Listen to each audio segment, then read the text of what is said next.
Tapi Farah, abang faham, dah abang boleh terima.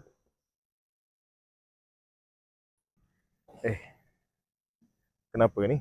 Macam serius sangat bunyi ni. Abang ada buat salah ke? Farah rasa kita dah tak boleh nak teruskan hubungan ni.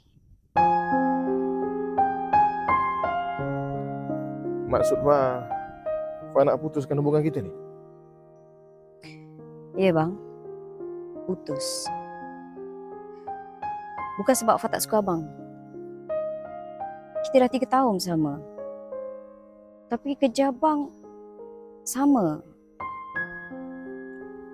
Tak menentu.